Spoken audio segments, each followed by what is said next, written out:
Hey, hello, and welcome everybody, and welcome to today's workshop. I'm going to give you just a minute while you tune in. It is a wonderful Sunday here in California. I hope you're getting some nice weather there. I've been hearing some areas of the country are pretty warm, some are quite humid, and some are still a little bit cold. So I hope you're all having a wonderful day. And as you know, every Sunday we're going to have a workshop for you here at about 2 p.m. West Coast time, Pacific time, and then about 5 p.m. East Coast time. So I really love if you tune in, or if you can't tune in during Sunday, then just watch it during the week. But every week I want to come in and build your knowledge around what it takes to retire with confidence. So that's what we're going to be doing, and that's what we're going to be talking about today. For those of you that don't know me, my name is Jason J. Hamilton, and I'm a Chartered Retirement Planning Counselor, and I'm the admin of this group. So if you need anything, feel free to reach out. Happy to help you out. I've been helping folks retire here for the last few years, and we've helped, I've probably spoken to hundreds of folks here about their retirement. So definitely something we do on a daily basis, and I know that when it comes time for you, you're looking at only your situation, and it can seem overwhelming. There's a lot of puzzle pieces to put together, and so that's why we're here to help you out, okay? So we've seen hundreds of situations, and we definitely know how to put the right puzzle pieces in the right order so they all click together so that you can have your cohesive retirement plan. So today, looks like everyone is tuning in. I guess it's rainy over in Illinois, Julie. Yeah, I think it's crazy just how we're in such a small section of this world, but so different when it comes to the weather.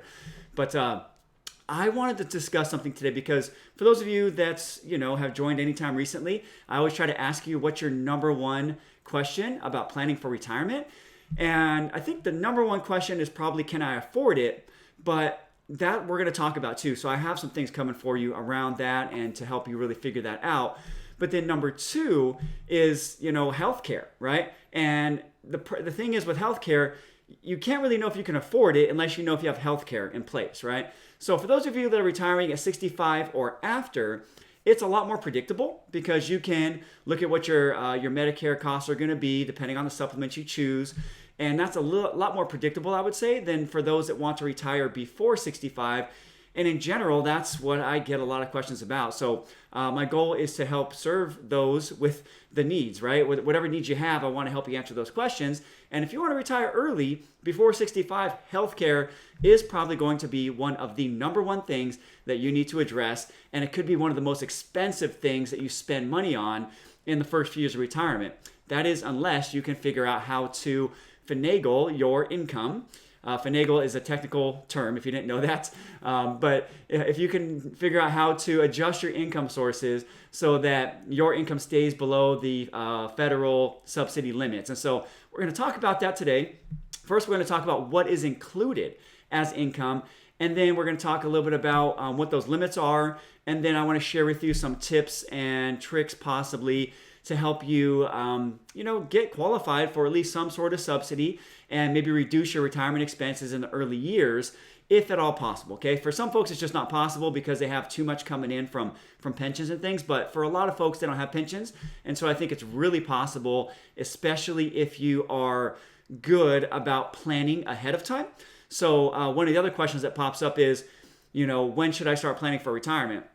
I say as early as possible, right? Because if you know you're going to want to leave early and you're interested in what we're talking about today when it comes to affording health care, then the earlier you plan, the better off you're going to be, because if we can help you set up the right buckets so that you have your income needs covered, but that you don't go over the subsidy limit, that could be extremely valuable by getting this right. So I highly recommend you do not wait till the last minute. You want to do it as early as possible, get these questions answered, and get a step-by-step game plan in place so that you know what to do and when. So let's jump in a little bit to what we're going to talk about today here. And if you have questions, by the way, I go ahead and just put them in the comments, and I'll be happy to try to answer those. I want to say good afternoon here to a few folks here that have hopped on. Steve, good afternoon to you. Robin, hello. Julie, hello. Tanya, hello. Great to see you guys here. I appreciate you tuning in. So let me take this thing off here so that you can see a little better and pull up my screen. Hopefully this comes through okay. Looks like it is. All right, wonderful. So the biggest thing I think that people really don't understand is what is counted. What is counted as income? Because it's not just your AGI, it's your MAGI, so your modified adjusted gross income. So I'm going to go through with you the income sources in detail here of what's covered. And then, like I said, we'll talk about limits and then some tips on how to kind of finagle your income, again, technical terms, so that you can qualify, if it is at all possible, for some sort of subsidy. Okay, so as it says here, what income is counted. The marketplace uses an income number called modified adjusted gross income, also known as MAGI, to determine eligibility for savings, and it's not a line on your tax return. Okay, so that's what you need to know. It's not simple, right? You can't just go to your tax return and figure it out. So the MAGI is the total of the following for each member of your household who's required to file a tax return. Okay, so it is your AGI, so your adjusted gross income on your federal tax return, any excluded foreign income, any non-taxable Social Security benefits, including railroad retirement benefits. I haven't seen somebody with railroad in a while. If you're watching this and you have railroad, please let me know. I would love to hear from you. It's a whole separate system for folks that work for the railroad system, and we're trained on it, but I actually haven't seen anybody with it at this point. Any tax-exempt interest, so that would be things like your municipal bonds, but MAGI does not include supplemental security income, so SSI. All right, so this is going to be in detail here, what's going to be included. Excuse me. So first, let's start at the top. Federal taxable wages, okay, from your job. So is that included as income? Yes. So if your pay stub includes federal taxable wages, use that. If not, use gross income. And then you will subtract out the amounts your employer takes out for your pay for healthcare, for childcare, health insurance, and retirement plan. So that's going to be one of the tips we're going to talk about, is with your retirement plan. If you get tips, right? So if you're in a service industry of some sort, does that count? Yes, it does. Do most people that claim tips claim all of their income? Probably not. That's the truth. But in reality, you should. It's the right thing to do. But in this case, it will count as income for healthcare. And then self-employment income, yes, of course. So you would include your net self-employment income that you expect, right? So what you will make from your business minus business expenses. And one thing I do want to let you know is it's kind of tricky, because you're actually expected to guess what you'll make at the end, right? So you have to guess what you'll make at the end of the year that you are getting your healthcare for. So it's not previous year, so it's a little tricky. And I was talking to actually the resource here in California recently, and they say that it happens a lot, that people make a mistake on their income, and then they'll get a surprise $10,000 tax bill, because maybe previously they qualified for an $800 a month credit, but then they went over on their income, and then they no longer qualify. So this is really important, guys. You really want to make sure that you get this right, because you will get charged by the IRS if you get this incorrect, okay? So one thing to note here, you will be asked to describe the type of work you do. So if you have farming or fishing income, you want to enter it as either farming or fishing income or self-employment, but not both. And I would also love to hear if anybody has farming or fishing income. I know we have some different types of employment here. This one you may not have been aware of.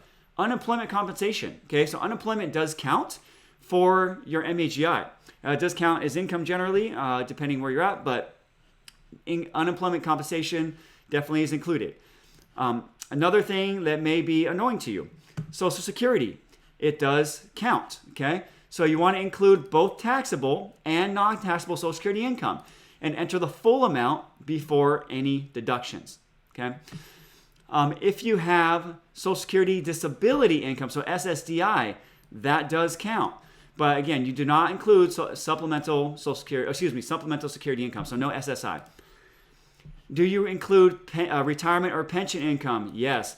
This is probably the most annoying thing for most people, because generally they have most of their money in pre-tax sources, so that when they go to retire, they want to take that money out to survive off of, and then that is going to cause them to possibly have to pay more for healthcare. So you definitely will be including most IRA and 401k withdrawals, but you do not include qualified distributions designated Roth account as income. So this is where it can get a little tricky when it comes to funding your income sources, because when you have a lot of pre-tax income, we've talked about this here many times, that you can do something called partial Roth conversions, where you convert some money, a little bit of money each year, depending on the proper tax bracket, over from pre-tax to tax-free. So that does activate income. So this is something that has to be included if you don't have some other sort of health care source when you look at what makes the most sense when it comes to converting some of that money over. So really important here, and I think this is probably people's biggest problem. And then we have alimony. So alimony is going to be depends, because there was some new rules with the TCJA, Tax Cut and Jobs Act. So divorces and separations finalized before January 1st, 2019 include as income. Anything after January 1st, 2019 don't include as income. So alimony is no longer tax deductible on the person who's paying it side, and it's no longer included as income on the person who's receiving it. That's new with the TCJA, also known as the Trump tax plan. Child support, no, that not a big change. That was kind of how it was before. Here's another issue. Capital gains, yes, that is included. So if you have, let's say you have a lot of money that is in mutual funds, for example, that is outside of your retirement accounts, and that's kicking off capital gains every year, that's going to be a problem, possibly because that has to be included as part of your MAGI. So what can you do about that? Maybe you move some of the money out of your mutual funds and you move it to something that's more tax efficient. Maybe some ETFs. There's different things you can do around that.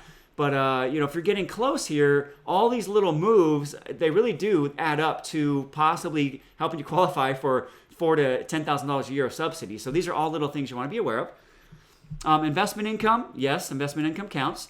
So include expected interest and dividends earned on investments, including tax-exempt interest, okay? So for those of you that are municipal bond investors, you're big fans of those because they kick off those tax-exempt interest. Can be great for certain situations, but in this case, it is going to count. So that may or may not be good for you. Rental and royalty income, yes. So you're going to use your net rental and royalty income. Any excluded untaxed foreign income, that will be included there. Gifts, no, don't have to worry about gifts, not a big deal. SSI, like we said, not included, but SSDI, so Social Security Disability Income, is included. If you have veterans disability payments, don't have to worry about that. If you're a veteran, most likely you have the VA anyways, but don't have to include that. Workers' compensation, that is not included. And then proceeds from loans, like student loans, home equity loans, or bank loans, that is not included, okay? So again, this may be another way to get some income early on if you had a home equity loan you could take out to cover it, to possibly get some healthcare subsidy, and then maybe you pay it back later, right? So that's something to consider, right? So if there's no questions on that, I'm going to move to our next subject here, and that is, what sort of income thresholds do you need to stay under, okay? This is what really matters at the end of the day, that you stay under these levels. So there's something called the Federal Poverty Level Income Guidelines, and that's what I have for you here. And the 100%, so, basically the minimum level of federal poverty level, if you make this or below, is going to get you some sort of qualification.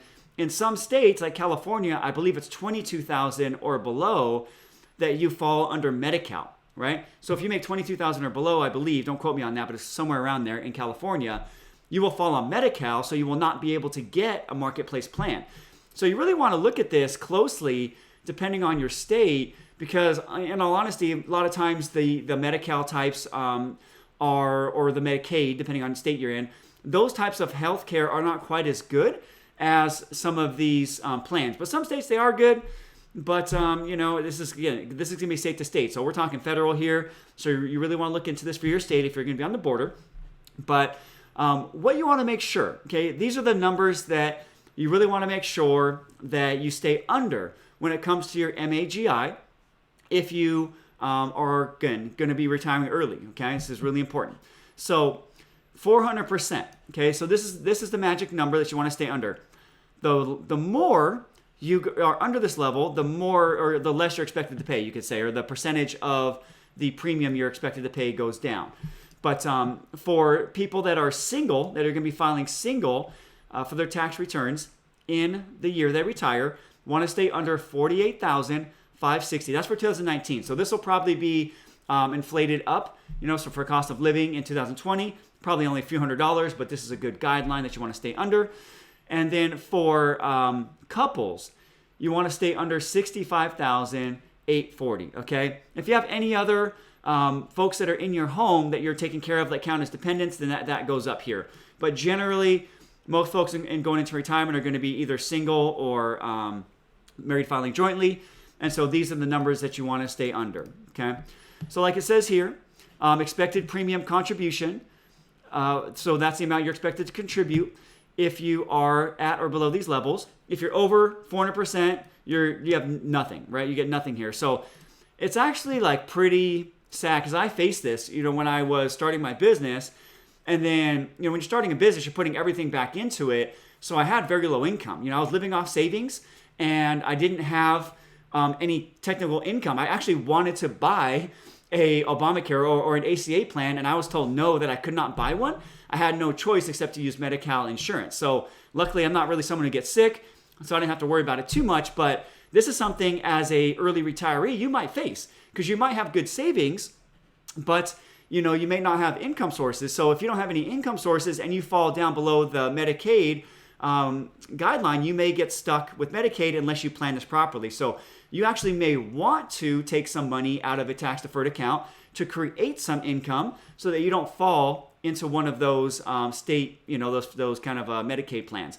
Again, maybe your state's good, but I know, here you can end up behind a big list of folks, and it could take months to get an appointment depending on what's going on because California is completely a disaster, when it comes to healthcare. It's just a mess. I'm not going to get political on this, but it's just a mess. So these are the big numbers, right? So if you're married, filing jointly, you want to keep your income under $65,840, okay? So that's going to be really important. So the thing here too is, so let's say, you have one spouse that's working and one spouse that's not. A question that comes up a lot is, what if I retire early, my spouse is going to be working, but I have the health care, but I want to retire. Well, then you're probably going to be looking at a marketplace plan. If your spouse doesn't have a good health care at their, place of work, then, this is something you want to look at. So let's talk about a couple tips and tricks here on how to get this kind of dialed in. So if you or your spouse is going to continue working and you want to make sure, maybe you're going to work part-time, for example. Maybe you don't want to go full retired. You want to go part-time, but you still want to enjoy life. You want to do some things. Well, then here's going to be one of the biggest things you can do. If you have a retirement plan available, and generally everybody has an IRA, maybe you have an HSA, but if you have a 401k, 403b, those type of retirement plans, then maybe you want to live off some savings if you're going to be needing your spouse's income, and then have them defer some of their income to go into the retirement plan so that you can get your MAGI lower to help you qualify so healthcare becomes affordable, right? This is probably going to be your best tool, really, because if you are over 50 and, you're working, you can put in up to $25,000 in 2019, which again may go up in 2020, but you can put up to $25,000 tax deferred. So let's say your spouse was the one without the health care. They're going to continue working to earn some income, but you want to leave and you're the main earner and you have the health care on yours. Well, then you may want to get prepared ahead of time and start building up that cash war chest, right, or that cash reserve, so that if you need to have some money to live off of, to maybe do some vacations, do some things you want to do, and you don't want to have to use the employment income, then maybe you have some cash put aside or some Roth money. But honestly, Roth money, you really want to protect that if you can. But if you had to, you can pull from Roth. But you want to really figure out, so what's that level you're going to need to be at to get below here? If you're married, 65,840 or 48,560 if you are single. So by looking at retirement contributions, how much you're going to put in, planning ahead of time, especially like I said, if you have a few years, this can be really wonderful for you to really get yourself set up appropriately if you do have some time on this. And so sometimes it makes sense if you're in a higher tax bracket to put a bunch of money into your tax-deferred accounts before retirement. But sometimes it might make sense to just eat the taxes today, get that cash reserve built up if you don't have enough cash, and then plan to, when you do retire, if you have other income sources, live off some of that cash so that you don't go over the subsidy amounts, right? So I want to make sure everything I'm saying is making sense. So I'm going to check here for comments. If you guys have any questions, go ahead and put them in the comments, and I'll do my best to answer them. If you ask me something really technical, I may not be able to answer that, but I'm going to do my best to help you out. Diane, you're just great. She's listening while camping. How wonderful is that? Tell you guys, I love the power of technology. I got Diane here who's listening while she's camping. It's just amazing. I love it, love it, love it. So Brian says 65,840 threshold, same here in Ohio for a couple. Yeah, this is the federal poverty lines. So in New York, being single, what would be the minimum and maximum MAGI to be able to get the best subsidy? So Joe asked that question. So Joe, again, you might have something like California because you're in a very, Democratic state, you could say liberal state. So I don't know that offhand, to be honest with you. But I'm pretty confident that 65,840 might be the limit.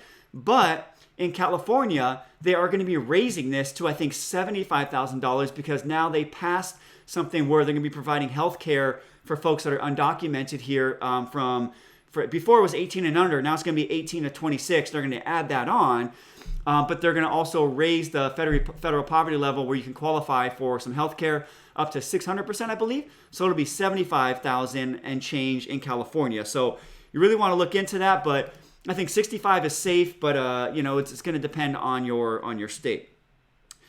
Dennis says he has a SEP account. Great. SEP IRA, self-employed pension. Those are wonderful. Dennis, if you have one of those, that tells me you're self-employed.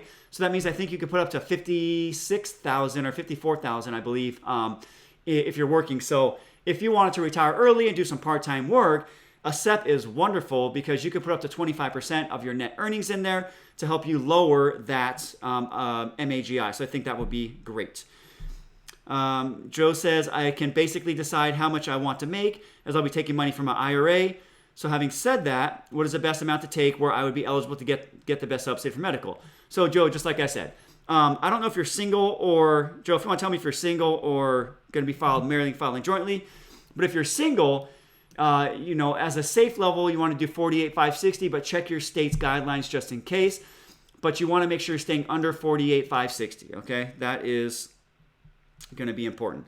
So those are the questions I'm seeing here. Let me check my other page to see if anybody is asking questions. If you guys have questions about this, let me know. If not, then we will wrap up for today. I'm going to have a nice short training for you. Yeah, I don't see any other questions. So hopefully this was helpful to you. Hopefully this gives you an idea of what you need to do to get prepared for retirement. This is what I wanted to show you today, is to help you get some ideas on what are some big things to be thinking about. And one is, what's it going to take you to live? And then as far as that, figuring out healthcare, because I think that's going to be really, really important. I think that's going to be really, really important. So if you want help with this, right? If you want help with this, I'm happy to help. This is what we do every day.